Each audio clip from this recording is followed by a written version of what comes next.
Hello, good evening, all of you. You are most welcome on our YouTube channel, Dr. Akhilesh Sharma. आज हम discuss करेंगे pharmacology के बारे में. Simple pharmacology. Pharmacology जैसे ये वर्ड खुद बोल रहा है, pharma and cology. Pharma means drugs, medications. आपको पता है जहां भी लॉजी का मतलब, ये लॉजी क्या होती है बेटा? Study of. Logy means study of. और pharma, pharma means drugs. Drugs, medicine. Drugs और मेडिसिन की स्टडी करना फार्माकोलॉजी कहलाता है. बेटा किताब के अंदर जो डेफिनेशन लिखी है, it is the science of drugs as it deals with the interaction of exogenously administered chemical molecules drugs with living system.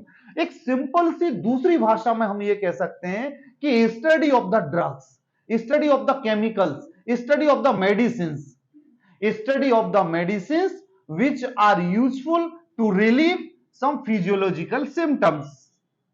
उसको बोलते हैं फार्माकोलॉजी. फार्माकोलॉजी में मींस दवाइयों का अध्ययन किया जाता है. आई चीज समझ में. उसके बाद सब्जेक्ट है ये मेडिकल साइंस की, जिसके अंदर ड्रग्स की स्टडी की जाती है और लिविंग सिस्टम के साथ स्टडी की जाती है कि ये ड्रग्स, यदि हमने एक पैरासीटामोल की टैबलेट ली तो सबसे पहले पीसीएम क्या है, कैसे बनी, क्यों ली, क्या indication. Indication means use. Contra indication means जहां नहीं देनी है. साइड इफेक्ट मींस क्या साइड इफेक्ट होंगे इसके, एडवर्स इफेक्ट, कॉम्प्लिकेशंस क्या हो सकते हैं इस दवाइयों को ज्यादा यूज करने से, इन सब की. और अंदर इंजेक्शन करने के बाद में डाइजेशन क्या होगा इसका, एब्जॉर्प्शन क्या होगा. ये सारी जो पॉइंट्स है इनके बारे में स्टडी करना किसी ड्रग्स के बारे में क्या कहलाता है, फार्माकोलॉजी. तो सिंपल सी भाषा में pharmacology is a subject of medical science which deals with the study of drugs or medicines that interact with the living system through chemical processes. अब जो फार्माकोलॉजी की हमने दो वर्ड बताए, pharmakon. Pharmakon means drugs, logos means study of. जब pharmacology की जब बात करते बेटा, तो फार्माकोलॉजी का जो फादर है वो ऑसवाल्ड सीमी. फार्माकोलॉजी का जो फादर है, father of pharmacology, OSWALD, Oswald. OSWALD SCHEMIC, Oswald Schmiedeberg, DEVERG, Oswald Schmiedeberg. He is the father of pharmacology. जब हम फार्माकोलॉजी की बात करते बेटा, आपको ये फार्माकोलॉजी के फादर का पता पड़ गया, मीनिंग्स फार्माकोलॉगस समझ में आया, उसके बाद फार्माकोलॉजी की डेफिनेशन समझ में आई. अब आता है division of pharmacology. Division of pharmacology की जब बात आती है तो बेटा दो वर्ड आते हैं इसके अंदर, एक आता है फार्माकोकाइनेटिक्स और एक होता है फार्माकोडायनेमिक्स. दो वर्ड कौन कौन से आते हैं बेटा फार्माकोलॉजी के अंदर? एक तो इधर की साइड कौन सा आ गया, PHARMACOKINETICS, फार्माकोकाइनेटिक्स. और दूसरा क्या हुआ बेटा, फार्माको डायनेमिक्स. है ना बेटी, ये चीज है क्या. अब देखो बेटा, ये शब्द आपको हार्ड लग रहे होंगे, ये डायनेमिक्स क्या है, ये काइनेटिक क्या है. इनको जब प्यार से तुम देखोगे ना यार, अपनी झुकी झुकी नजरों से जब इनको देखोगे, मोहब्बत की निगाह से, तो ये सब तुम्हारे दिल में अपने आप बस जाएंगे. फार्माकोकाइनेटिक्स और pharmacodynamics. Pharmacokinetics is the study of the absorption, distribution, metabolism and excretion of the drugs. Pharmacokinetics means सबसे पहले digestion, absorption,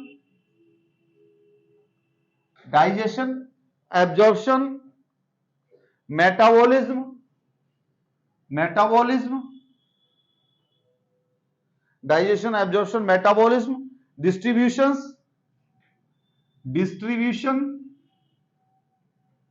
and excretion of drugs. ये क्या कहलाता है बेटा, फार्माकोकाइनेटिक्स. ये इसमें दिखाई देता है, हम जो लिखते हैं इसमें वीडियो में आता है. कई बार ऐसा होता है कि बच्चे को नहीं दिखाई दे रहा हो या कोई घर पे पढ़े तो दिखाई दे जाता है, ये चौड़ा करके. हाँ, pharmacokinetics means drugs, kinetics means distribution of drugs. हम पढ़ रहे हैं डिस्ट्रीब्यूशन कहां, हमारे बॉडी के अंदर. ड्रग्स आपने ली, डाइजेशन हुआ, एब्जॉर्प्शन हुआ, metabolism, distribution and excretion of the drugs. Distribution का समझ में आया? आपके दर्द हो रहा था हाथ में, आपने पेन किलर ली, दवाई पेट में गई, उसका डिस्ट्रीब्यूशन हुआ बॉडी के अंदर, नर्व्स के थ्रू वो दवाई यहां पहुंच गई और यहां आपका दर्द बंद हो गया। ये क्या होता है? Absorption and distribution of drugs. समझ में आया बेटा? एक्सक्रीशन, अब मेरी बात समझना बेटी, एक्सक्रीशन ऑफ ड्रग्स का मीन्स होता है बेटा, जब हम कोई भी ड्रग लेते हैं तो वो ड्रग जब हमारे बॉडी के अंदर एब्जॉर्ब होती है, एब्जॉर्ब होने के बाद में इफेक्ट दिखाएगी, इफेक्ट दिखाने के बाद में वो ड्रग यूरिन के थ्रू तो बाहर आएगी ना। हाँ बेटा, यूरिन के थ्रू बाहर मीन्स एब्जॉर्प्शन होने के बाद में उसका भी तो बेस्ट प्रोडक्ट है जो बाहर आएगा। जब भी तो, अब तुम कहते हो अल्कोहल से लीवर कैसे खराब होता है? अरे अल्कोहल पेट में जाएगा, पेट में जाएगा तो लीवर एब्जॉर्ब करेगा उसे, कुछ अल्कोहल को बाहर निकालेगा। तुम ज्यादा पानी पीते हो, वो किडनी के थ्रू कैसे बाहर निकलता है? ज्यादा पानी पियोगे किडनी पे जाएगा, किडनी पे जो क्या कहते हैं, किडनी फंक्शन ज्यादा करेगी, एंजाइम ज्यादा सीक्रेट होंगे, यूरिन ज्यादा बनेगा, पेशाब बाहर आएगा, तो वो स्टोन जो फॉर्म होती है छोटी मोटी, वो यूरिन के थ्रू बाहर आ जाएगी। तो हर मेडिसिन, हर चीज हमारे बॉडी के अंदर एब्जॉर्ब होती है। यदि आप एक कीड़ा, एक छोटा सा चीटा भी लेके मुंह में खा जाओगे और उसको वो करोगे तो उसके अंदर भी यदि कोई कंटेंट है तो उसको भी बॉडी एब्जॉर्ब करेगी।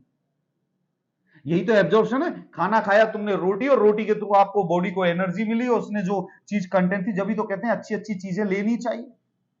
कैल्शियम कैसे पहुंचा आपके बॉडी के अंदर? अब जैसे कैल्शियम प्लस D3, हमेशा कैल्शियम D3 के, विटामिन D3 के साथ में दिया जाता है, कभी भी कैल्शियम अकेला नहीं देते। क्यों? D3 क्या होता है कि D3 उस कैल्शियम को यूरिन के थ्रू, हमारी बॉडी को जितनी जरूरत है कैल्शियम उतना बॉडी में रह जाएगा, और यदि एक्स्ट्रा कैल्शियम पहुंच गया तो वो यूरिन के थ्रू बाहर निकल जाता है।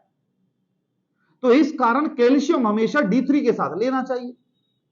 समझ में बेटा? तो एक्सक्रीशन मींस यूरिन के थ्रू बाहर आ जाना। उसके बाद pharmacodynamics is the study of the effect of the drug on the body.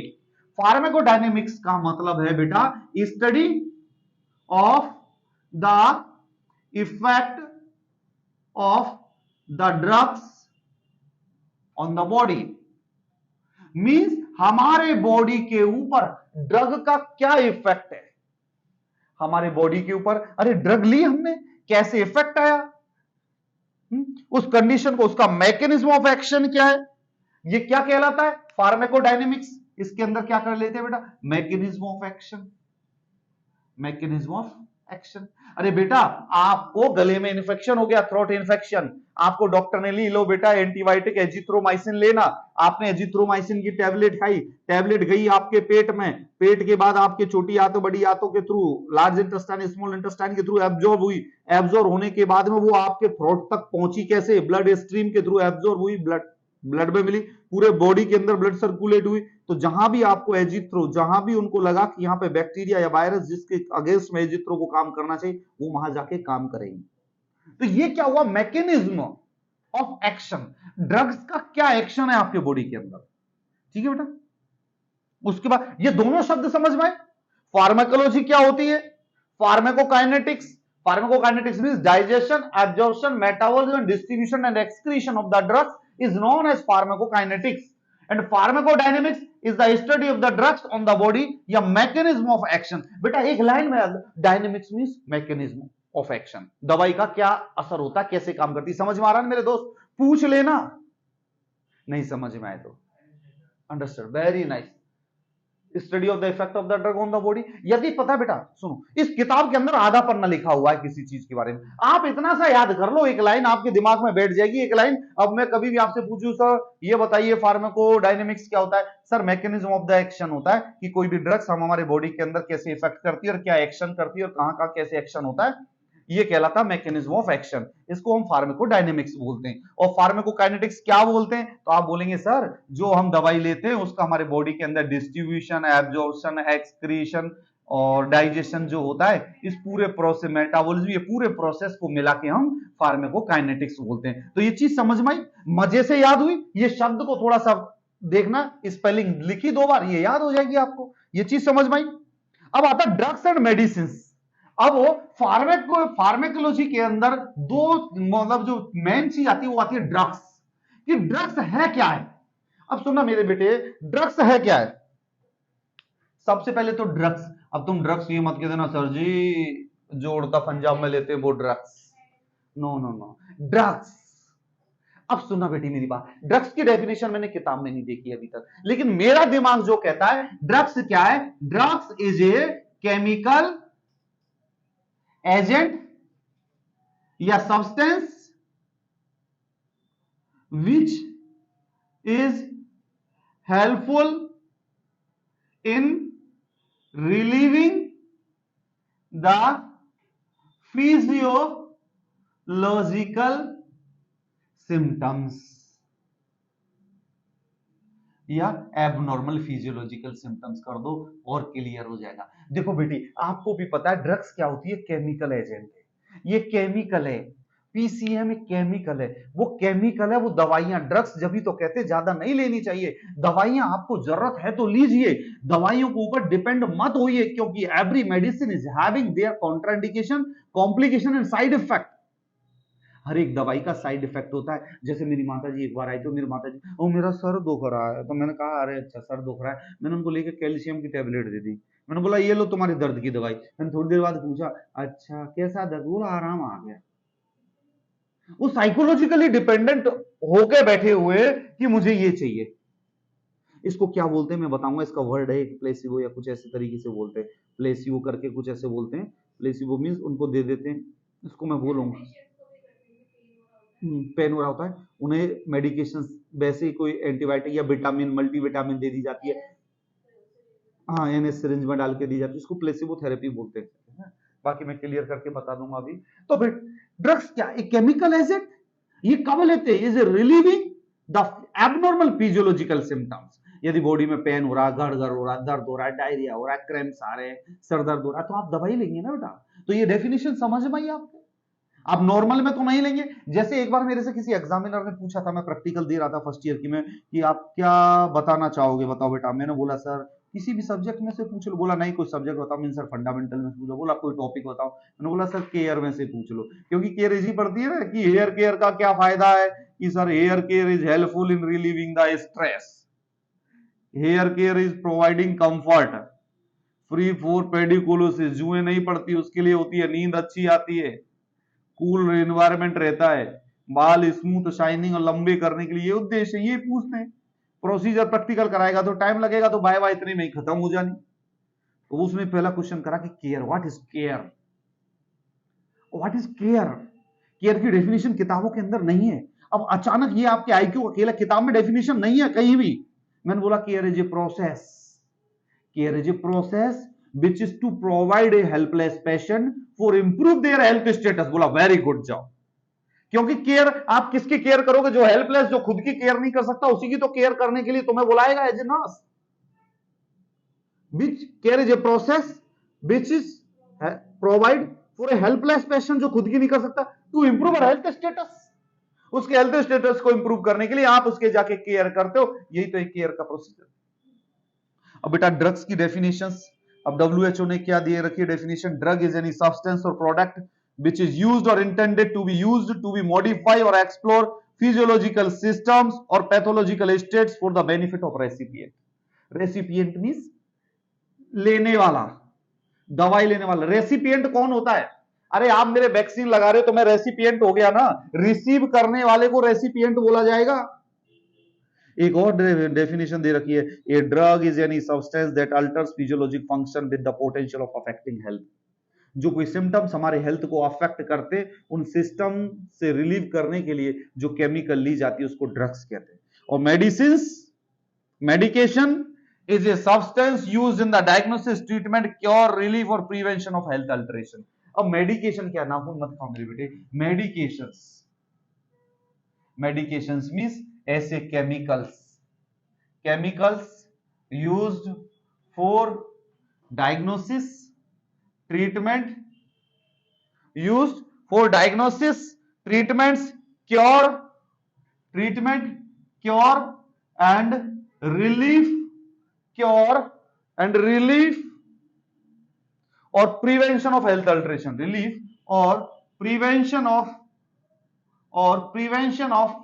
health alteration। ALTERATI होना, alteration is known as medication. समझ में आया बेटा? मेडिकेशन बेटा वही ड्रग्स की तरह देख लेंगे, एक अलग से एक डेफिनेशन दे दिया कि medication is a substance used in the diagnosis, treatment, cure, relief और prevention of health alteration. Prevention of health alteration, health के स्टेटस के अंदर यदि कोई अल्टरेशन, कोई रुकावट, कोई बीमारी, कोई सिम्टम्स आए तो उसको क्योर करने के लिए, उसे ट्रीट करने के लिए, उसे डायग्नोसिस करने के लिए उसे दवाई काम में ली जाती है, उसे मेडिसिन कहते हैं। कोई केमिकल काम में लिया जाता है, उसे मेडिकेशन कहते हैं। और मेडिसिन, अब देखो कितनी बढ़िया लिखी बेटा, मेडिसिन क्या होती है?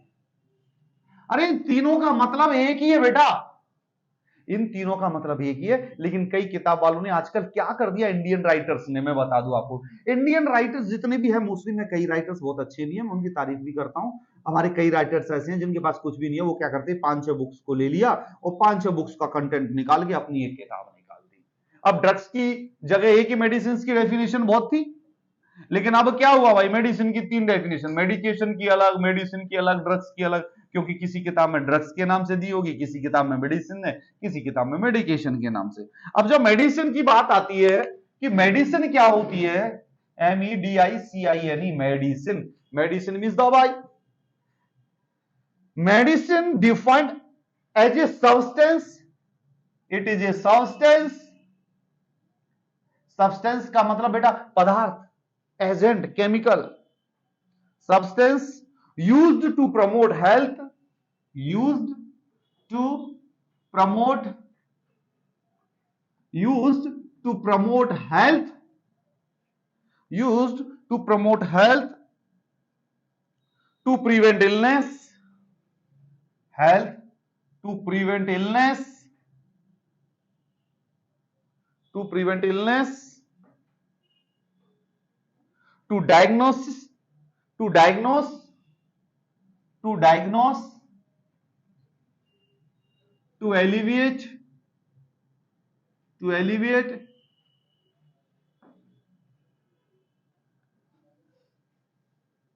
alleviate, occur,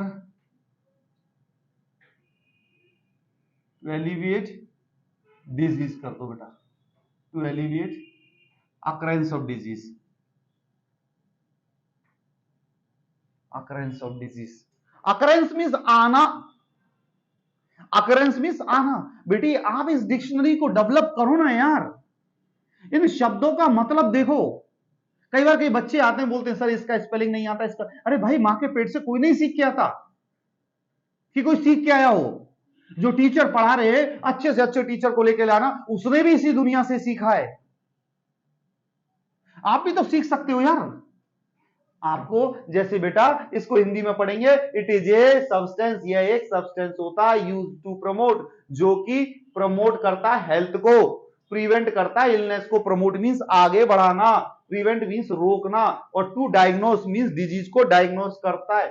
to diagnose, to alleviate occurrence of disease, to alleviate, to alleviate means disease आने वाला तो उसको एलिवेट कर देगा, हटा देगा, उसको क्या बोलते हैं बेटा, मेडिसिन। ये समझ में आई बेटा? अब पर्पज ऑफ मेडिकेशन क्या क्या, अब सुनो मेरी बात, मैं आपसे ही पूछता हूं बेटा, मेडिकेशन का पर्पज क्या है? आप क्यों दवाई खाते? कोई बात नहीं, मैं लिखवा दूंगा, तो जल्दी जल्दी लिखो ना। आप यदि इधर उधर देखते रहोगे, इश्क की नदियों में बहते रहोगे, समंदर तो कहां डूब के जाए और कहां ना डूबे, तो ऐसी ना करो ना। तो इसका पर्पज क्या है मेडिकेशन का? आप दवाई खाते, हाँ बोलो। सबसे पहले पर्पज ऑफ मेडिकेशंस का, एक तो diagnosis of disease, to prevent illness, to promote health, treatment of disease, है ना, और पेन को रिलीव होना, यही तो होंगे भाई। अरे मैं दवाई खाऊंगा तो दवाई खाने के क्या क्या कारण होंगे? एक पहला तो देखो, अब हिंदी में बोलेंगे कि दवाई क्यों खाते हैं, दर्द को कम करने के लिए, तो इंग्लिश में बोल देंगे टू रिलीव पेन। रोग का निदान करने के लिए, टू डायग्नोस डिजीज, बीमारी आगे फैले ना इसके लिए, टू प्रिवेंट इलनेस, ट्रीटमेंट के लिए ये। तो ये सारी चीजें आप जो बोलोगे, ये क्या हो गया, पर्पज ऑफ मेडिकेशंस। तो पहला पर्पज क्या हुआ, टू डायग्नोस डिजीज, दूसरा हो गया to treat disease, to promote health condition, to prevent health alteration and to relieve pain. समझ में आया बेटा? दर्द को रिलीव करने के लिए। पेन हमारा फिफ्थ वाइटल साइंस है। वाइटल साइंस को कार्डिनल साइंस भी बोला जाता है। शांत रहो बेटा, इंपॉर्टेंट टॉपिक चल रहा है, बैठ जाओ शांति से।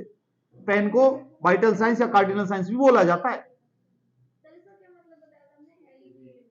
एलिविएट का मीन्स होता है बेटा टू एलिवेट। अब जैसे मैं बोलूंगा to elevate the problems, means problem को आने से पहले हटा देना, एलिवेट कर देना, रिमूव कर देना, रिमूव कर देना, एलिवेट का मतलब।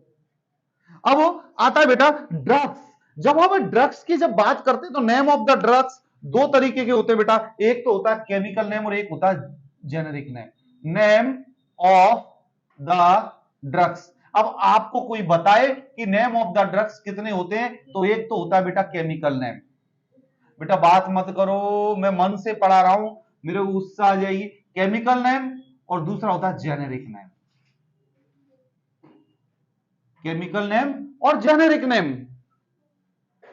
केमिकल नेम जैसे example anti inflammatory. Anti inflammatory जो होती है बेटा इब्यूप्रोफेन। जो पेन किलर होती है एंटी इंफ्लामेटरी होती है इब्यूप्रोफेन। एंटीपायरेटिक जो बुखार को कम करती है वो पैरासीटामोल। ये पैरासीटामोल, यदि किसी दवाई जो आती है वो पैरासीटामोल के नाम से आती है तो केमिकल नेम।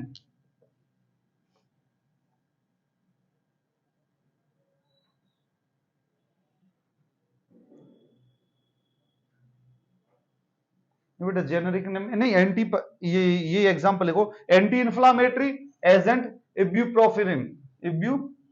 ये लिखो एग्जांपल इब्यूप्रोफेन। और generic name means name approved by the medical और pharmaceutical association in the original country of manufacture and is adopted by all countries. Example paracetamol.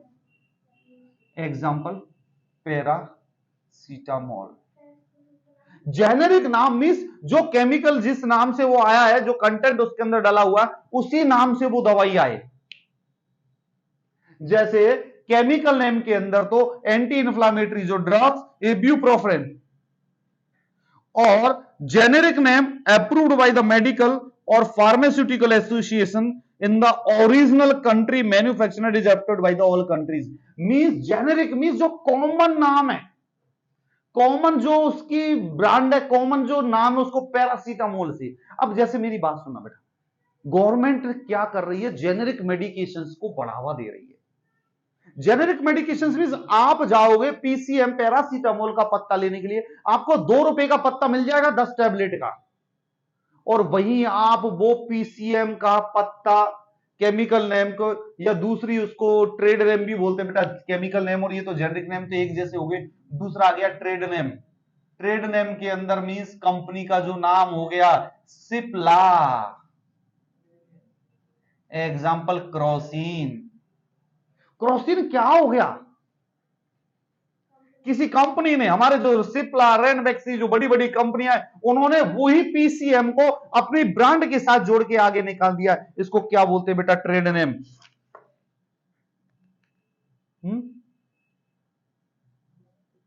समझ में बेटा, कंपनी नेम क्रोसिन। बेटा chemical name means जैसे anti inflammatory drugs इब्यूप्रोफेन होती है, तो जो केमिकल जो उसके अंदर डला हुआ है वो केमिकल के नाम से वो चीज आती है मार्केट में, जो कि पब्लिक को कम अवेयरनेस होगी, क्योंकि हमें क्या पता इब्यूप्रोफेन के अंदर कंटेंट क्या है, इस दवाई के अंदर कंटेंट क्या है, वो नॉर्मल आदमी को नहीं पता होता। अब गवर्नमेंट कह रही है तुम जेनेरिक मेडिकेशंस को बढ़ावा दो। जेनेरिक मेडिकेशंस मींस यदि खांसी के अंदर तुम कौन सी कंटेंट, कौन सा केमिकल मिला रहे हो, उस केमिकल के नाम से दवाई निकालो।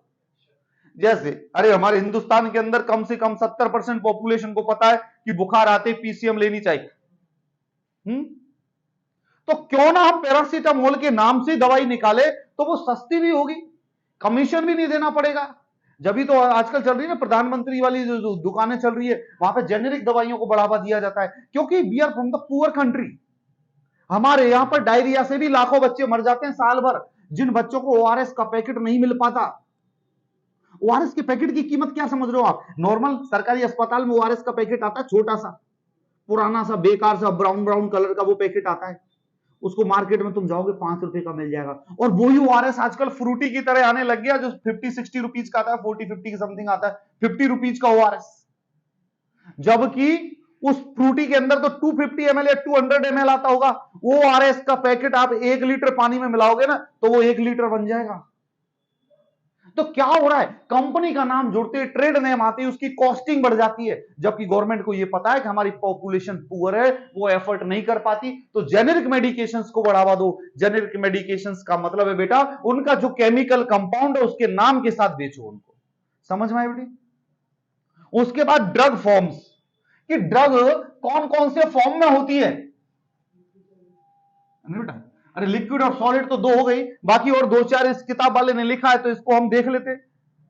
Drugs forms, drugs forms.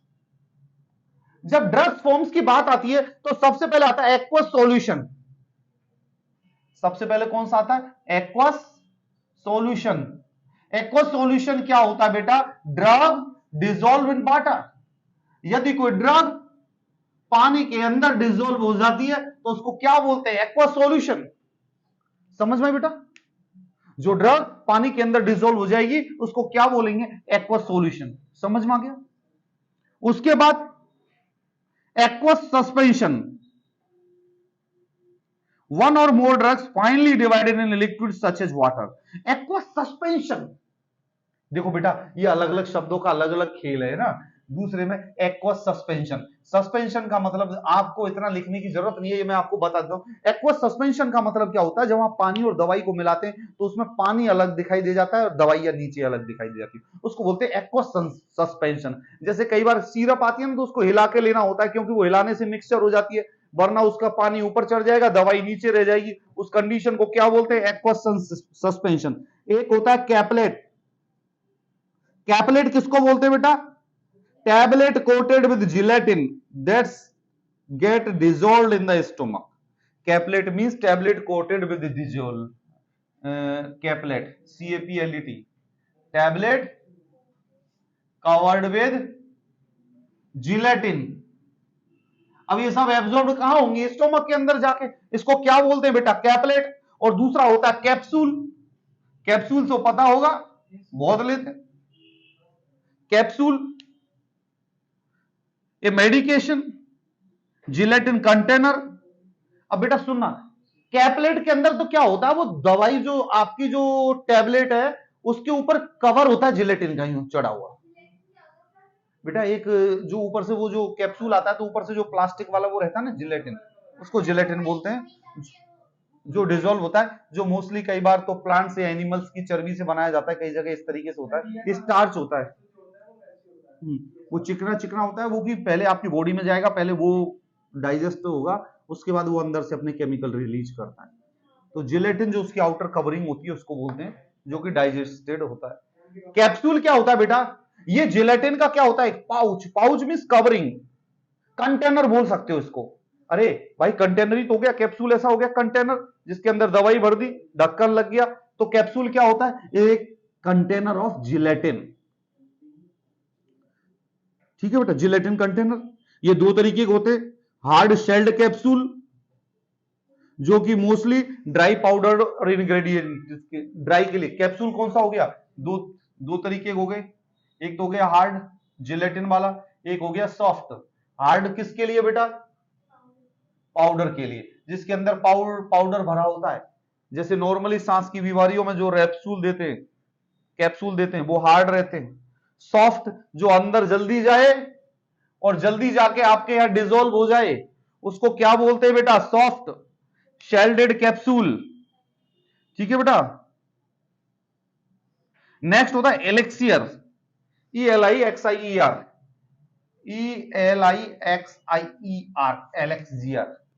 Elixir means is a pleasantly flavored clear liquid oral preparation of potent or nauseous drugs. The vehicle may contain a highly proportion of ethanol or sucrose together with the antimicrobial preservatives which confers the stability of the preparation. Elixir means होता है बेटा pleasant flavored solution. ये clear liquid होता है जो मुंह में लेने के लिए लिया जाता है, इसको क्या बोलते हैं? एलेक्सियर बेटा। एग्जाम्पल कोई भी कफ सिरप मान लीजिए आप। उसके बाद इमल्सन। इमल्सन इमल्सन क्या होता है बेटा? इमल्सन, नॉर्मली इमल्सन मैं बता देता हूं बेटा, drug in which one liquid is spread by means of a small droplet over another liquid और dispersion of the fat globules in water और globules in the fat. Emulsion means एक drop लिया आपने और ड्रॉप गिरा दी, जैसे पानी के ऊपर ड्रॉप गिराई तुमने, तो वो ड्रॉप आपको दिखाई देगी। जब आप उस ड्रॉप को हिलाओगे तो वो इधर उधर ड्रॉप हो जाएगी। या इमल्सन मींस एक लोशन की तरह जो यूज की जाती है उनको कहते हैं इमल्सन। इमल्सन ड्रग्स, आपने ड्रॉप गिराई, ली, रगड़ दी, इसको बोलते हैं बेटा इमल्सन। उसके बाद ऑइंटमेंट, आपको पता ही है, ऑइंटमेंट लगा दिया। पेस्ट जो पेस्ट फॉर्म, बेटा वही ऑइंटमेंट है बेटा, वही होता है ऑइंटमेंट भी। पेस्ट में भी तो वही निकालते हैं, किताब वाले ने अलग अलग लिख दिया है। तो पेस्ट मींस वही आपकी ट्यूब में बंद आएगा, ट्यूब में अंदर से निकालोगे बाहर निकल जाएगा, उसको पेस्ट लगा देंगे आप, है ना बेटा। प्लास्टर आपको पता ही है, सेमी सॉलिड होते हैं जिसको हाथ में लगा देते हैं, जो सपोर्ट करने के लिए काम में रहते हैं, उसको प्लास्टर बोलते हैं। सपोजिटरी तो आपका फेवरेट है, एनीमा के लिए जो पीछे लेते हैं, लगा देते हैं जिसको। ए ड्रग और several drugs mixed in a form base such as glycerinated gelatin and shaped for insertion into the body cavities. अब यहां पे जो दिया है ना बेटा, insert, suppository means insertion in the body cavities. अब कहां इंसर्ट करेंगे बॉडी कैविटीज में? मुंह में तो इंसर्ट करेंगे नहीं, नाक में नहीं करेंगे, पीछे करते हैं।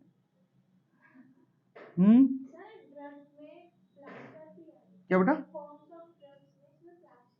हाँ प्लास्टर भी, वो भी तो एक ड्रग है ना, वो भी तो एक मेडिकेशन है, वो भी तो ट्रीटमेंट के लिए काम में आ रही है। टैबलेट आपको पता ही है, solid doses from where powders are moulded into tablets. Powder को मिला के एक सॉलिड फॉर्म में टैबलेट को बनाना टैबलेट कहलाता है। फिर आता पिल्स। पिल्स ऑरल डोजेज होती है, स्पेरिकल मास होता है जिसको हम अंदर लेते हैं या इंसर्ट कर सकते, जैसे नॉर्मली सर्विक्स के अंदर पिल्स डाली जाती है, मींस टू सॉफ्ट टैबलेट्स होती हैं, सेम होती है, थोड़ा सा मामूली सा कुछ परसेंट सॉफ्ट रहती होंगी, इंसर्ट करते हैं उनको तो वो वहां डिसॉल्व हो जाती है, और डिसॉल्व होने के बाद वहां से एब्जॉर्प्शन स्टार्ट हो जाती है और सर्विक्स का मुंह खुलना स्टार्ट हो जाता है, जिसको बोलते हैं पिल्स। ठीक है बेटा। लोशंस तो आपको पता ही है, लोशंस क्या होते हैं जो आप डेली लगाते हो सुंदर बनने के लिए, लिया लगा लिया, उसको बोलते हैं लोशन। पाउडर आपको पता ही है, पाउडर बेटा सुनना मेरी बात, पिल्स जैसे नॉर्मली पिल्स क्या होती है, जिसको कि आप एक पिल्स को इंग्लिश में क्या, pills are oral dosage form which consist of spherical masses prepared from one or more medicaments incorporated with insert excision. Pills are now rarely used. Pills क्या होती है बेटा? कुछ दवाइयां होती है, जैसे दो तीन दवाइयों का एक ग्रुप है जिसमें दो तीन केमिकल मिला के एक दवाई तैयार कर दी, आपको ये मुंह से खानी है, और जैसे नॉर्मली एबॉर्शन के अंदर नीचे लगाते हैं सर्विक्स पर, वो टैबलेट्स, जैसे मेडिसिन का नाम भी याद नहीं आ रहा मेरे को अभी। नहीं वाई पिल नहीं, एमटीपी नहीं, वो जो उसका मेडिकेशन है वो याद नहीं आ रहा मेरे को। हाँ मीजोप्रोस्ट, मीजोप्रोस्ट के नाम से, सुनो बेटा, मीजो के नाम से आती है, मीजोप्रोस्ट के नाम से आती है। उस पिल को क्या किया जाता है, आपको बताना नहीं है, शेयर नहीं करना है, क्योंकि लोग इसका मिसयूज करते हैं, और ये एक ऐसी चीज है कि यदि एक बार मिसयूज हो गई ना बेटा, लाइफ भी खराब हो जाती है। और कई बार कोई कोटिलिडन्स, यदि कोई बॉडी पार्ट्स, यदि कोई उसका पार्ट यदि बॉडी के अंदर रह जाए तो that will lead problem to the female. Male का कुछ नहीं जाएगा, फीमेल ही प्रॉब्लम में रहेगी हमेशा, क्योंकि हार्मोनल जितने भी चेंजेस होंगे फीमेल को, मेल का क्या गया, कुछ नहीं गया। मेल तो दागदार है, हमेशा शुरू से दागदार रहा है और रह लेगा एक दाग लेके। तो we have to be cautious and preventive. तो जो वो पिल ली जाती है बेटा, तो उसमें 2 टैबलेट शायद ओरली दी जाती है और 2 टैबलेट नीचे इंसर्ट की जाती है। तो वो नीचे इंसर्ट करते हैं तो वो सर्विक्स का मुंह ओपन कर देते हैं, और जब सर्विक्स का मुंह ओपन हो गया तो अंदर का कंटेंट बाहर आना ही है, उसी को एबॉर्शन बोल दिया जाता है। ठीक है बेटा, वो मैं आपको पढ़ाऊंगा। सिरप आपको पता ही है, सिरप क्या होती है बेटा, टिंचर, टिंचर एल्कोहल और वाटर एल्कोहल ड्रग्स सॉल्यूशन को टिंचर बोलते हैं ना बेटा। अब आता है बेटा सोर्स ऑफ ड्रग्स। ये तो ड्रग की फॉर्म हो गई। अब बेटा मैं बताऊं तुम्हें सिंपल, अब ये किताब वाले ने इतनी इतनी ड्रग्स लिख दी है, लेकिन मैं आपको बता दूं बेटा ड्रग्स की जो फॉर्म होती है, एक तो लिक्विड होती है, एक सॉलिड होती है, एक कैप्लेट होती है, एक टैबलेट होती है, एक कैप्सूल होती है। ठीक है बेटे, ये नॉर्मली फॉर्म्स होती है। उसके बाद सोर्स ऑफ ड्रग्स, आपकी ड्रग्स बनती कहां से है? तो सोर्स ऑफ ड्रग में सबसे पहले आता बेटा नेचुरल सोर्स। नेचुरल सोर्स के अंदर सबसे पहले आता है प्लांट्स, सबसे पहले आता है plants. Example atropine, morphine, digoxin, इतना ही लिखो। प्लांट्स के अंदर दो तीन दवाइयों के नाम लिख देता हूं, ज्यादा के लिए आप नोट्स ले लेना मेरे। Atropine, morphine and digoxin. Digoxin ये दवाइयां नेचुरल सोर्स है। दूसरा एनिमल, एनिमल्स से कौन कौन सी निकलती है? तो एक तो हो गई हेपेरिन, ये एनिमल से बनती है बेटा। इंसुलिन, इंसुलिन और गोनेडोट्रोफिन्स, ये एनिमल से बनते हैं। नेक्स्ट हो गया मिनरल्स। मिनरल्स, मिनरल्स तो आपको पता है, ये MgSO4, magnesium sulphate, aluminium hydroxide, iron, iron, sulphur, ये ड्रग्स। नेक्स्ट माइक्रो ऑर्गेनिज्म्स, ये क्या हो गया बेटा? Micro organisms. कई लोग माइक्रो ऑर्गेनिज्म से भी बनती है बेटा दवाइयां। Antibacterial agents are obtain from the source, जैसे पेनिसिलिन, टेट्रासाइक्लिन, पेनिसिलिन। पेट से नहीं, माइक्रो ऑर्गेनिज्म्स होते हैं। अरे बेटा वही सुनो, मेरी बात सुनो, उस पर अपन डिस्कस कर लेंगे। माइक्रो ऑर्गेनिज्म में सिफेलोस्पोरिन, सिफेलोस्पोरिन जो पाउडर आता है, एक ही कंटेंट थोड़ी होगा बेटा कि उससे मिलके वही बना दी बस। क्या फिर उसकी काई से ही इलाज थोड़ी हो जाएगा? कुछ कंटेंट होगा, उस कंटेंट के साथ में वो चीज मिलाती जाती है। और ह्यूमन बीइंग से, अब ह्यूमन से कौन कौन सी आती है? Human immunoglobulin, immunoglobulins from blood, immunoglobulins from blood,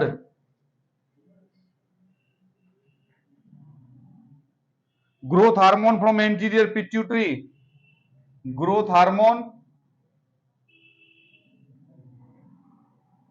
from anterior pituitary, growth hormone from anterior pituitary।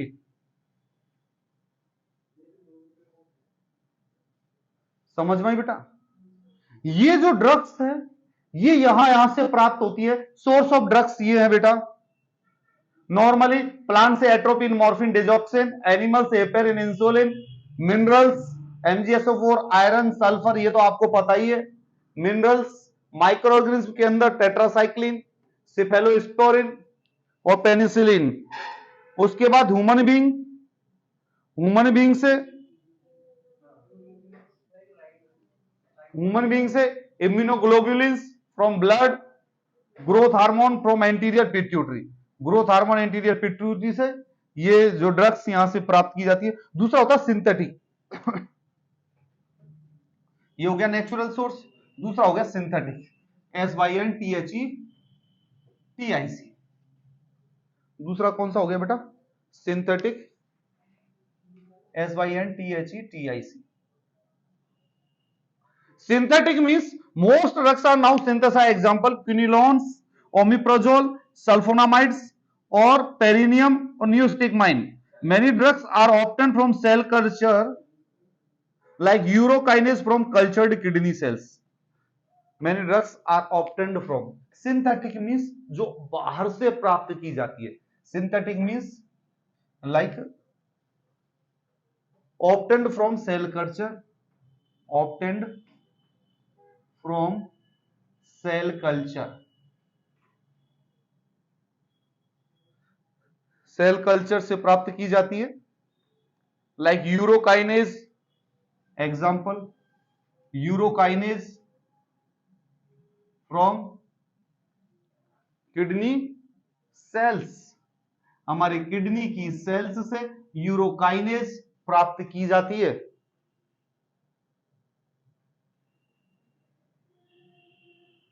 कुछ drugs, some drugs are produced by recombinant DNA technique. मीन्स जो हमारे शरीर में बाहर से साइंटिफिक प्रोसीजर के थ्रू प्राप्त की जाती है. एग्जाम्पल इंसुलिन, इसका एग्जाम्पल इंसुलिन. इसको क्या बोलते हैं बेटा? सिंथेटिक.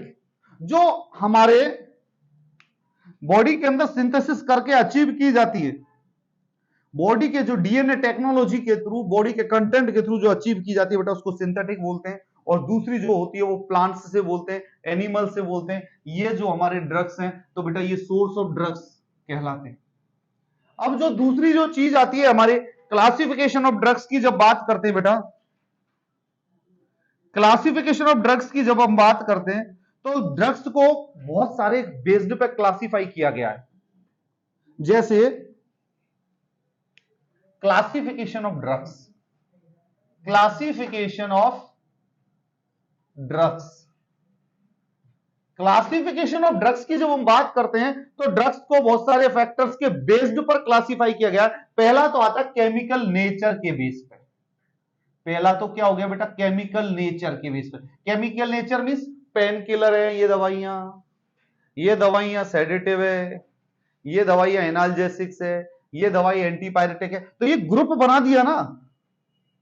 ये कैसे बनाया? इनके केमिकल के स्वभाव के कारण.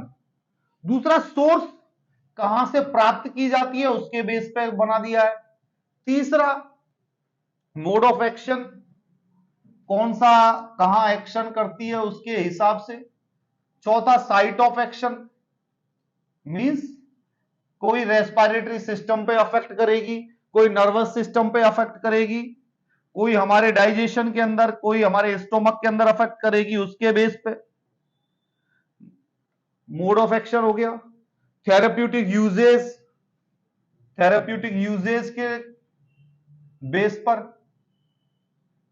थेराप्यूटिक यूजेज मींस आप किसी ड्रग को कैसे थेराप्यूटिक यूज कर रहे हो ट्रीटमेंट के लिए, वो कहलाता है थेराप्यूटिक यूजेज.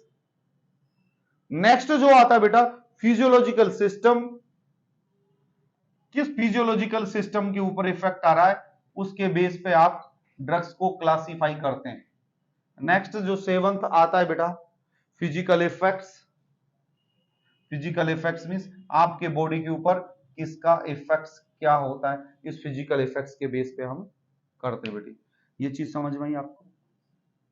इस ड्रग्स को क्लासिफाई किया गया है. जैसे अब मैं तुम्हें थोड़ा सा बता दूं कि सबसे पहले केमिकल नेचर के बेस पे इनऑर्गेनिक ड्रग्स और ऑर्गेनिक ड्रग्स में डिवाइड किया गया है ना बेटा. इनऑर्गेनिक ड्रग्स और दूसरा ऑर्गेनिक ड्रग्स. इसके बेस पे जो दवाई का डिस्कशन किया गया है उसे बोला गया है बेटा based on the chemical nature. Inorganic drugs में जैसे metal and their salt, sulphur, ये इनऑर्गेनिक हो गए. Organic drugs like alkaloid, proteins, amide, alcohol, glycerides, ये ऑर्गेनिक कंटेंट है. ऑर्गेनिक कंटेंट मींस जिनको बनाया गया, फॉर्म किया गया है।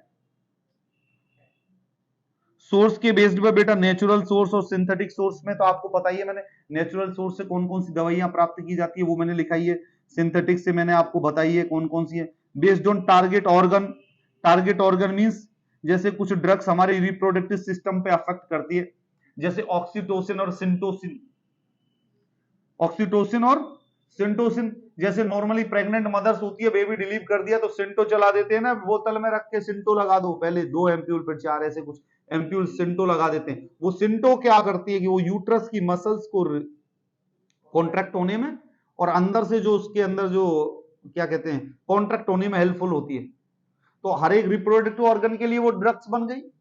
अब सिंटो वैसे तो चलाओगे नहीं, आप चलाएंगे उसी कंडीशन पे। Classification based on the mode of action. अब इसको हम थोड़ा सा डिटेल में डिस्कशन करते हैं बेटा, classification based on mode of action. ये हम पढ़ेंगे अभी नेक्स्ट वीडियो के अंदर, या इसी वीडियो में पढ़ लेते हैं। चलो, classification of mode of action के बेस पे, मोड ऑफ एक्शन के बेस पे हो जाने दो समोसे ठंडे यार, क्या करना है। ऑनलाइन तो कोई आ रहा है? कोई नहीं आ रहा होगा ऑनलाइन ही। हम लोग सोच रहे हैं कि लाइव जाना स्टार्ट करेंगे यूट्यूब पे। नहीं, कोई डिस्कशन नहीं है, चलने दो।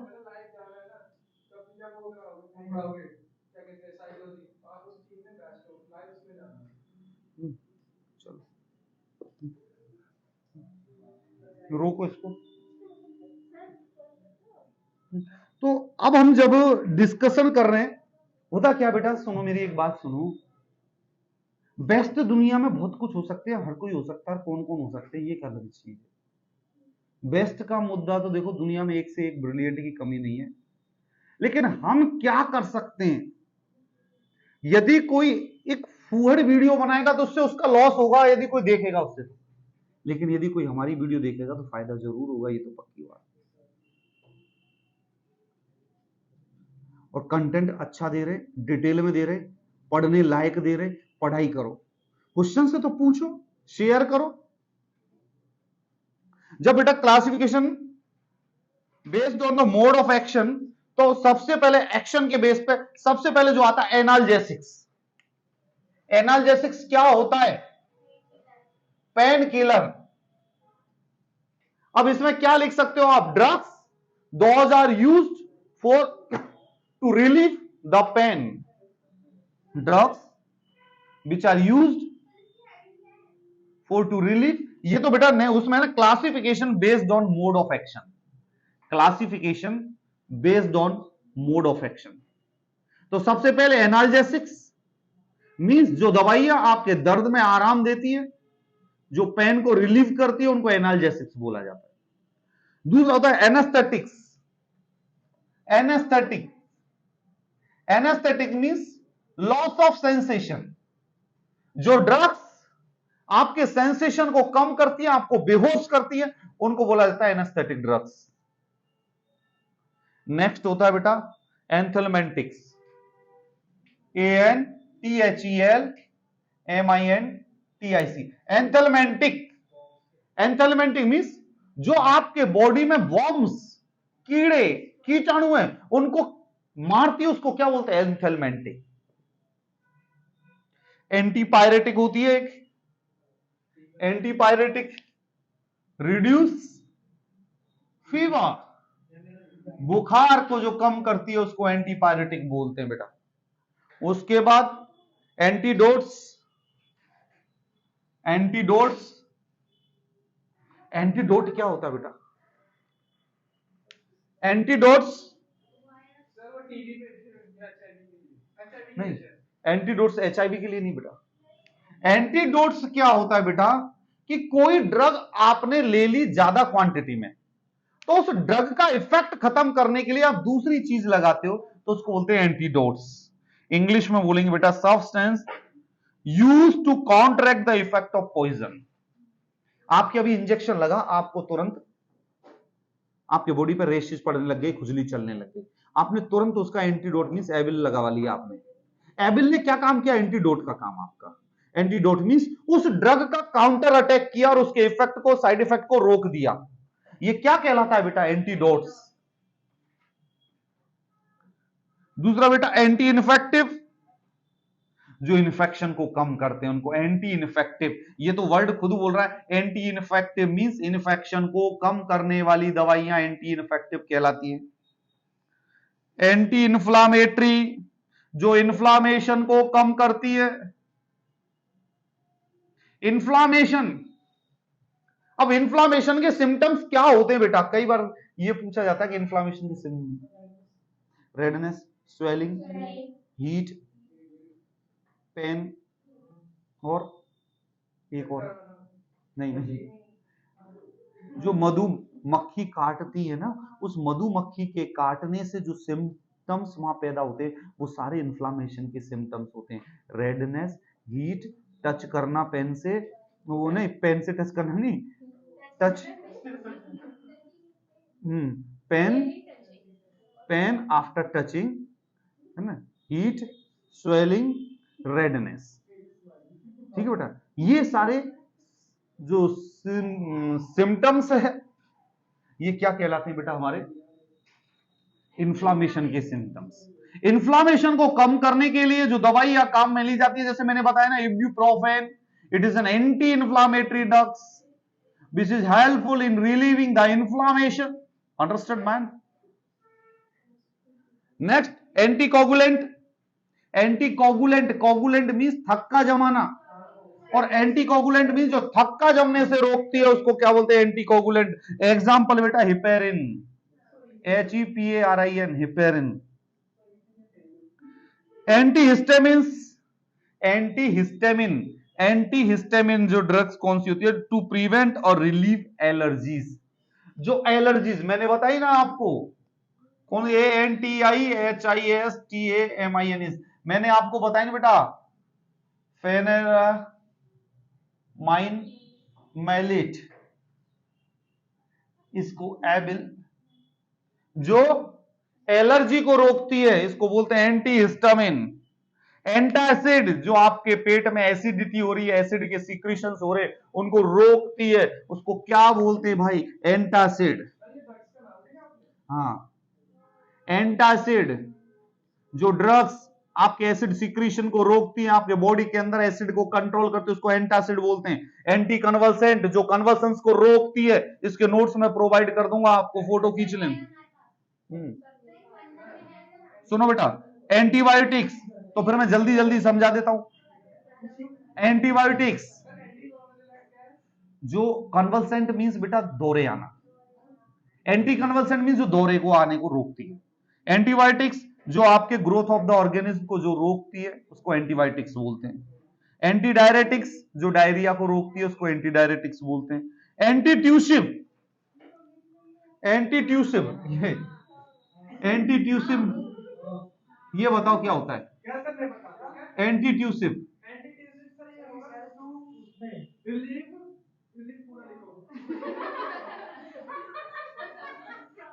कफ, ये क्वेश्चन पूछा जाता है जब हम लोग पढ़ते थे तो ये पूछा जाता है एनाल्जेसिक्स क्या होता है? ये होता है आजकल पूछा एंटीट्यूसिव, कफ रोधी, जो कफ को कंट्रोल करती है, कफ आने से रोकती है, उसको बोलते हैं एंटीट्यूसिव। एंटी एस्थमेटिक, जो अस्थमा को रिलीव करती है। एंटी प्रूराइटिक, प्रूराइटिक, प्रूराइटिस मींस होता है इचिंग होना, एंटी प्रूराइटिक मींस जो इचिंग को कम करती है। एंटीसेप्टिक, जो बैक्टीरिया की ग्रोथ को रोकती है वो कहलाती है एंटीसेप्टिक। जब इस कहते हैं भैया एंटीसेप्टिक लोशन देना, उससे क्या होंगे? चेहरे पे कोई बैक्टीरिया आएगा तो पिंपल नहीं होंगे, गोरे गोरे दिखाई देंगे हम, ऑनियन की तरह। एंटीएमेटिक्स, जो उल्टी से रिलीव करती है। ऑन्डेस्टेरोन एग्जांपल है इस ड्रग्स का। आप बेटा कोई भी मेरे से पूछ सकता है, यदि एग्जांपल पूछना हो, ड्रग्स का नाम लिखवाना हो तो मैं लिख के दे दूंगा। ऑन्डेस्टेरोन एक ड्रग आती है, वो ड्रग एंटीएमेटिक्स होती है जो कि उल्टी को रोकती है। ONDASTERON, ONDASTERON, ऑन्डास्टेरोन। एंटी ट्यूबरकुलर, जो ट्यूबरकुलोसिस में दी जाती है। एंटी रूमेटिक जो रूमेटिक फीवर को कंट्रोल करती है, ब्रोंकोडाइलेटर्स जो हमारी ब्रोंकस को डायलेट करती है उसको ब्रोंकोडाइलेटर्स बोलते हैं। एग्जांपल तो इसके बहुत है, एस्टेलिन, ब्यूटकोन, मिस्टोजन, माइकोल, जेंथोल, डेरिफाइलिन, थियोफाइलिन, एपीफाइलिन। एक आप एक एग्जांपल याद कर लो बेटी, डेरिफाइलिन एंड एस्टेलिन। ये एस्टेलिन ब्रोंकोडाइलेटर्स है जो हमारी ब्रोंकस को डायलेट कर देता है और हम सांस खुले खुले ले सकते हैं। ठीक है। कोगुलेंट्स जो ब्लड को क्लोट करने के अंदर हेल्पफुल, एंटीकोगुलेंट नहीं, कोगुलेंट और आते हैं जो थक्का जमाने के काम में आती है। Carminatives drugs causes expulsion of gas from the stomach. कुछ दवाइयां जो पेट की गैस को बाहर निकालते ना, अंकल जी गैस बहुत बन रही है, दवाई दे दो, गैस वाली दे दी और फिर हाय हाय निकल गई निकल गई निकल गई। इन ड्रग्स को क्या बोलते हैं? Carminative drugs. Carminative drugs, CARMINATIVE, carminative drugs. आपके अभी गैस नहीं बनती होंगी क्योंकि आप यंग एज के हो, जो ज्यादा बुढ़े हो जाते हैं ना उनके गैस बनना स्टार्ट हो जाते हैं, वो समोसे खाते हैं फिर गैस निकालते हैं, तो उनके लिए कार्मिनेटिव ड्रग्स संग में दी जाती है। एग्जाम्पल चारकोल की टेबलेट आती है जो कार्मिनेटिव ड्रग्स देती है, बड़ी सॉफ्ट रहती है, आराम से जाओगे सुबह सुबह। कॉर्टिकोस्टेरॉइड्स ड्रग्स जो कि हार्मोनल ड्रग्स होती है, जो कि एड्रिनल कॉर्टेक्स से रिलीज होती है। कॉस्टिक्स डिस्ट्रक्शन टू लिविंग टिश्यू, ऐसी ड्रग्स जो हमारे लिविंग टिश्यूज को डिस्ट्रक्शन कर देती है, ब्रेक कर देती है, उनको क्या बोला जाता है? कॉस्टिक्स। CAUSTICS, ये वर्ड बहुत बढ़िया है, CAUSTICS। ऐसी ड्रग्स जो हमारे लिविंग टिश्यूज को डिस्ट्रॉय कर देती है उसको क्या बोलते हैं? कॉस्टिक्स। लिविंग टिश्यू को जो ब्रेक कर देती है उसको क्या बोलते हैं? कॉस्टिक्स। ठीक है बेटा। डायूरेटिक्स जो हमारे यूरिन का फ्लो बढ़ा देती है उसको बोलते हैं डायूरेटिक्स। समझ में आया बेटा? डायूरेटिक्स मींस जो यूरिन का फ्लो बढ़ा देती है उसको डायूरेटिक्स कहते हैं। डाइजेस्टेंट्स मींस जो डाइजेशन को प्रमोट करती है उसको डाइजेस्टेंट बोलते हैं। हाँ। एमेटिक्स जो वॉमिटिंग कराती है। ऑक्सीटोसिन जो यूट्राइन कॉन्ट्रैक्शंस को स्टिमुलेट करती है, जैसे मैंने बताया ना ऑक्सीटोसिन जो टैबलेट आती है सिंटो जो हम लगाते हैं वो क्या करती है? यूट्राइन कॉन्ट्रैक्शन को स्टिमुलेट करती है। एक्सपेक्टोरेंट हमने खाई और जो कफ को बाहर थूक निकालते हैं ना कि यार हमने ये खा ली है, वो आती है आजकल टॉफियां चूसने की, उसको खाने के बाद थोड़ा सा कफ बाहर निकलता है, हम थूक दे। एक्सपेक्टोरेंट मींस, एक्सपेक्टोरेंट का मतलब होता है कफ को बाहर थूक देना, जो आपके मुंह में जमा हुआ जो सीक्रीशन है, ब्रोंकियल सीक्रीशन और म्यूकस है, उसको बाहर निकाल देते हैं। Emollient means smooth soft and protect the skin, lotion होठों पे लगाते हैं ना। हिप्नोटिक्स, हाँ इमोलिएंट, इमोलिएंट बोलते हैं उनको, जैसे लिप बाम हो गई, लिपस्टिक हो गई, उसको इमोलिएंट बोलते हैं। हिप्नोटिक्स जो स्लीप प्रोड्यूस करती है, हिप्नोटिक्स उनको बोलते हैं जो स्लीप प्रोड्यूस करती है। हेमोस्टेटिक उनको बोलते हैं जो हेमरेज को चेक करती है। हाइपोटेंसिव उनको बोलते हैं जो ड्रग्स बीपी को कम करती है। हाइपोग्लाइसेमिक जो ब्लड शुगर को कम कर देती है। माइड्रेट्रिक्स डायलेट द प्यूपिल, माइड्रेट्रिक्स बेटा ये वर्ड सुनना, MYDRIATICS, ड्रग्स हेल्पफुल इन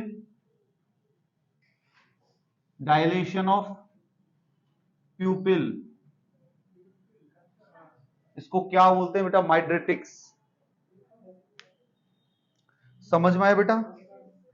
बेसोकॉन्स्ट्रिक्टर्स किसको बोलते हैं? जो ड्रग्स आपके ब्लड वेसल को कॉन्स्ट्रिक्ट कर देती है उनको बेसोकॉन्स्ट्रिक्टर्स बोलते हैं। बेसोडाइलेटर्स किसको बोलेंगे? जो आपके ब्लड वेसल्स को डायलेट कर देंगी।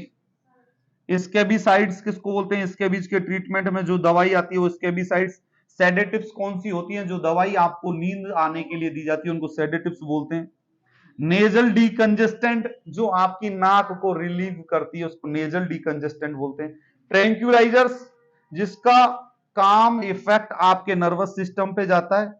एंग्सियस जिसमें आपकी कॉन्सियसनेस अफेक्ट नहीं होती और आपके नर्वस सिस्टम को काम कर देता है, शांत कर देता है, उसको बोलते हैं ट्रैंक्यूलाइजर्स।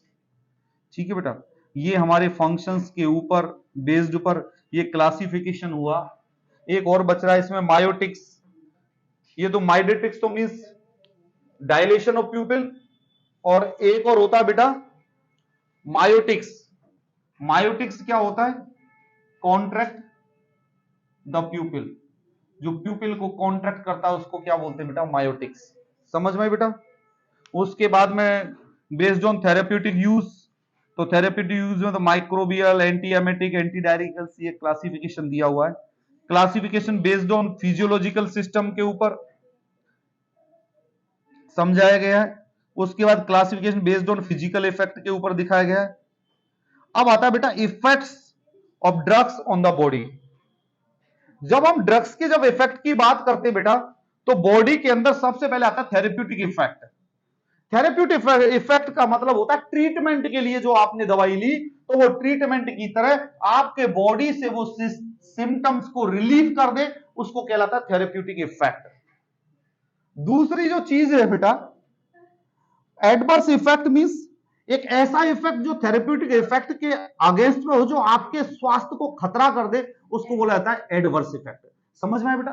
दवाई का इफेक्ट क्या होगा? थेरेप्यूटिक इफेक्ट, आपने दर्द के लिए दवाई ली, दर्द में आराम आ गया। एडवर्स इफेक्ट क्या हुआ? आपने दर्द के लिए दवाई ली लेकिन आपको चक्कर आने लग गई, ये होता है adverse effect. Side effect, prolonged use, यदि आपने ये दवाई ली तो इसका साइड इफेक्ट होता है, जैसे एंटीबायोटिक्स। अरे पहले जब मैं 25-30 साल पे था ना, तो ऑगमेंटिन एंटीबायोटिक आती खूब खा लेता था बिना पेंटॉप के, कुछ भी फर्क नहीं पड़ता था मेरे को। अब पता है, अब थोड़ा सा क्या पता, भगवान जाने कैसे क्या। कल तो मेरी वाइफ भी बोली तुम्हारी उम्र बहुत बढ़ गई, तो मैंने बोला कि इतना कितना बड़ा हो गया, मैं भी तो इतना ही हूँ जितना छोटा सा ही हूँ। तो बोली ऐसा मत बोलो, बोलने से कुछ नहीं होता है, तुम्हारा चेहरा है ना चौड़ा हो रहा है तो उससे पता पड़ जाता है, या बड़ा हो रहा है ना, तो उससे पता पड़ रहा है तुम कितने की हो गए हो। तो मैंने बोला ऐसी अच्छी बात है, तुम जवान बनी रहो, हम स्मार्ट हो गए। पेट आगे आ रहा है, जिम में और कर रही है। Adverse effect, side effect. Side effect क्या होता है बेटा? ड्रग्स के जो प्रोलॉन्ग्ड यूज जो यूज करेंगे, उसके बाद जो हमारे बॉडी को सिम्टम्स शो करते हैं, उसको साइड इफेक्ट। और टॉक्सिक इफेक्ट, देखो बेटा सबका फर्क है। देखो मेरी बात सुनो बेटी, मेरी बात सुनो, बहुत इंपॉर्टेंट चीज बताओ। दवाई ली मैंने, उस दवाई से मेरे सिम्टम्स को रिलीव हो गया, तो वो therapeutic effect. Adverse effect means दवाई ली मैंने सर दर्द की और मेरे पेट दर्द स्टार्ट हो गया, ये एडवर्स इफेक्ट हो गया। साइड इफेक्ट क्या हो गया? प्रोलॉन्ग, मैंने कोई दवाई यूज की, मेरे बॉडी के अंदर सिस्टम में कुछ और प्रॉब्लम हो गई, जैसे एंटीबायोटिक्स यदि मैं ऑगमेंटिन, अब मैं बिना पेंटॉप के यदि मैं खाऊं तो मुझे डायरिया हो जाता है, किसी के एब्डोमिनल पेन हो जाता है। तो ये क्या हुआ? ये साइड इफेक्ट हुए इस ड्रग्स के, जब तो पेंटॉप दी जाती है संग में। उसके बाद टॉक्सिक इफेक्ट, ज्यादा हाई डोज ड्रग्स की ले लेने से आपकी जान को खतरा हो सकता है, उसको बोलते हैं टॉक्सिक इफेक्ट। उसके बाद टॉलरेंस, आपकी बॉडी जब तक आप टॉलरेट कर सकते हो। एलर्जिक रिएक्शन, आपने खाई दवा आपको सूट नहीं करती, आपकी बॉडी ने कुछ एलर्जिक सिम्टम्स वो कर दिए, वो कहलाते हैं एलर्जिक रिएक्शंस, है ना बेटा? और drug interactions, drug interactions means आपने एक ड्रग ली है और उसके बाद आपने दूसरी ड्रग ले ली, दोनों का कॉम्बिनेशन नहीं बैठ रहा, वो एक दूसरे के खिलाफ में एडवर्स रिएक्शन कर रही है। वो रिएक्शन किसके ऊपर? पर्सन को ही तो हार्मफुल होंगे, तो ये क्या कहलाता है? Drug interaction. तो बेटा इफेक्ट्स ऑफ ड्रग में मेरी बात सुन ले साहिल, इफेक्ट्स ऑफ ड्रग के अंदर क्या आता है? सबसे पहले therapeutic effect, adverse effect, side effect, toxic effect, tolerance, allergic reaction और ड्रग इंटरेक्शन। नेक्स्ट जो टॉपिक आता है मेडिकेशन ऑर्डर, जो नेक्स्ट इसके अंदर हम पढ़ते हैं वो आता है मेडिकेशन ऑर्डर। मेडिकेशन ऑर्डर, ये लो लास्ट ये है। मेडिकेशन ऑर्डर के बाद हम कल पढ़ेंगे roots of administration. Medication order की जब हम बात आती है तो एक होता है स्टेट ऑर्डर। बेटा सुन लो, ये चीजें क्या है कि बाद में मिलेगी नहीं, ये इस किताब के अंदर लिखा है तो मिल जाती है, वरना जो सिस्टम एनसी के अंदर बहुत कम कंटेंट दिया हुआ है, ये चीजें उसके अंदर नहीं लिखी हुई है। और आप यदि इन चीजों को पढ़ लोगे ना, तो मैं रियल कह रहा हूं, कहीं तुम्हें झुकना नहीं पड़ेगा, ये पक्की बात है। कोई यदि ये कहता ना कि यार वो कंटेंट ऐसा, वो कम, वो ज्यादा, वो बढ़िया नहीं है, वो बढ़िया नहीं है सर, ऐसा नहीं है सर, वैसा नहीं, मैं बोल रहा हूं इस कंटेंट के आगे तुझे और जरूरत नहीं पड़ेगी, ये टॉपिक पूरा है, आगे पढ़ने के लिए पढ़ते रहो, लेकिन कमी नहीं आएगी आपको, कोई ये नहीं कह सकता कि यार तुम्हें आता नहीं है। मेडिकेशन ऑर्डर्स की जब वो बात करते बेटा, मेडिकेशन ऑर्डर मींस एज एक फिजिशियन या कोई डॉक्टर या कोई प्रैक्टिशनर यदि कोई दवाई लिख के ऑर्डर करके जाता है तो उसको मेडिकेशन ऑर्डर बोला जाता है। जैसे ए स्टेट ऑर्डर, सबसे पहले आता है स्टेट ऑर्डर, आया और बोला भाई ये लगा दो, आया और बोला भाई इमीडिएटली ड्रग्स गिवन इमीडिएटली, यार देखो हंसो मत, drugs given immediately, state order, दूसरा होता है सिंगल ऑर्डर और वन टाइम ऑर्डर। मींस ये तो आपको समझ में आ गया होगा भाई, एक बार ये दवाई दे देना इसको, इसको बोलते हैं सिंगल ऑर्डर या वन टाइम ऑर्डर।